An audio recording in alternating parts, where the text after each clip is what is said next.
আনন্দ টিভিতে সংবাদ প্রচারের পর দূর হলো কক্সবাজারের কুতুবদিয়াবাসীর জলদস্যু আতঙ্ক। লবণ চাষীদের মূর্তিমান আতঙ্ক ও কুতুবদিয়ার কুখ্যাত জলদস্যু মোশাররফ বাহিনীর নানান কুকীর্তি নিয়ে গেল বছরের 25শে ডিসেম্বর সংবাদ প্রচার করে আনন্দ টিভি। এরপরই বাহিনীটিকে সার্বক্ষণিক নজরে রাখে র্যাব। এরই ধারাবাহিকতায় সম্প্রতি র্যাব 7-এর অভিযানে আগ্নেয়াস্ত্র ও বিপুল পরিমাণ গোলা বারুদ সহ গ্রেপ্তার হয় জলদস্যু মোশাররফ বাহিনীর প্রধান মোশাররফ ও তার 2 সহযোগী। কক্সবাজার থেকে আমিরুল ইসলাম রাশেদের তথ্য ছবিতে আরো জানাচ্ছেন মোস্তফা কামাল তোহা। তিন দিকে বঙ্গোপসাগর বেষ্টিত কক্সবাজারের কুতুবদিয়া দ্বীপ একটা সময় ছিল জলদস্যুদের অবাধ বিচরণ ও নিরাপদ অভয়াশ্রম। তবে র্যাবের অসীম সাহসিকতার সাথে অপরাধ দমন ও জলদস্যু মুক্ত অভিযানের পাশাপাশি যৌথ বাহিনীর সাঁড়াশি অভিযানে আইনশৃঙ্খলা বাহিনীর কাছে হার মানে অনেক জলদস্যু। অনেকে অস্ত্র জমা দিয়ে আত্মসমর্পণও করে। এরপরও আইন ও প্রশাসনকে বৃদ্ধাঙ্গুলি দেখিয়ে নতুনভাবে মাথাচাড়া দিয়ে ওঠে সন্ত্রাসীদের কয়েকটি গ্রুপ। এর মধ্যে আলী আকবর ডেইলের ইউপি সদস্য মোশাররফ হোসেনের নেতৃত্বে গঠিত মোশাররফ বাহিনী একটি। আর এই মোশাররফ বাহিনীর সন্ত্রাসী কর্মকাণ্ড নিয়ে 25শে ডিসেম্বর সংবাদ প্রচার করে আনন্দ টিভি। আর সেই সংবাদের সূত্র ধরে কুতুবদিয়ার মূর্তিমান আতঙ্ক, জলদস্যু ও লবণ চাষীদের জন্য বিভীষিকাময় এক নাম মোশাররফ বাহিনীর প্রধান মোশাররফকে তার 2 সহযোগী সহ আটক করে র্যাব 7। আটককালে উদ্ধার করা হয় 8টি আগ্নেয়াস্ত্র ও বিপুল পরিমাণ গোলাবারুদ। এদিকে আটকের এমন খবর স্থানীয়দের মাঝে বইছে স্বস্তির সুবাতাস। তারা ধন্যবাদ জানান আনন্দ টিভি ও র্যাপিড অ্যাকশন ব্যাটালিয়ন র্যাবকে। আমরা দেখেছি আনন্দ টিভিতে একটা সংবাদ পরিবেশন হয়েছিল, তথ্যবহুল একটা সংবাদ। সেজন্য আমরা আনন্দ টিভিকে ধন্যবাদ জানাই। তাদের মাধ্যমে প্রশাসনের কাছে তার যে সন্ত্রাসী কর্মকাণ্ডের সংবাদটা গেছে, এরপরে সে আটক হয়েছে।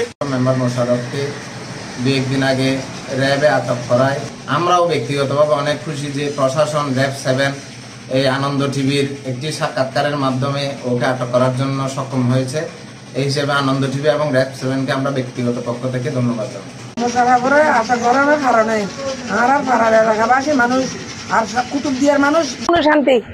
এদিকে মোশাররফ বাহিনীর প্রধান আটক হওয়ার খবর স্থানীয় সাংবাদিকরাও প্রকাশ করেন স্বস্তি।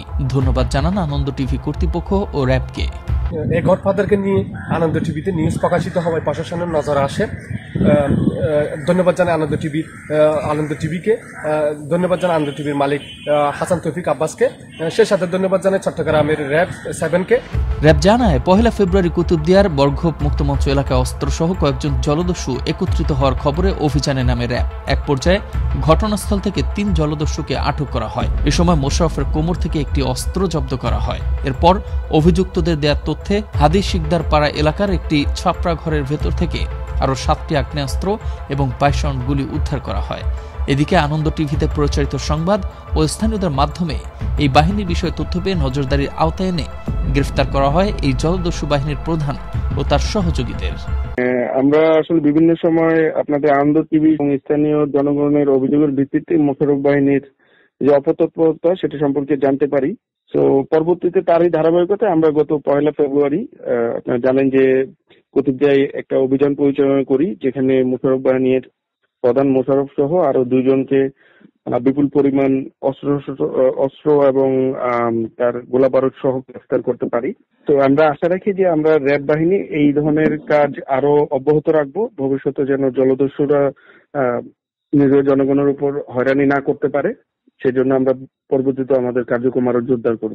স্থানীয়রা বলছেন আনন্দ টিভির এমন সংবাদ প্রচারে র্যাবের বিশেষ অভিযানের শেষ হল কুতুবদিয়ার জলদস্যু এবং ভূমিদস্যুদের নিয়ে গঠিত মোশাররফ বাহিনীর অধ্যায়। সন্ত্রাস ও অপরাধের বিরুদ্ধে এমন অভিযান অব্যাহত রাখবে র্যাপিড অ্যাকশন ব্যাটালিয়ন র্যাব। এমন প্রত্যাশা কক্সবাজারের কুতুবদিয়াবাসী সহ সকলের। মোস্তফা কামাল তোহা, আনন্দ টিভি, ন্যাশনাল ডেস্ক।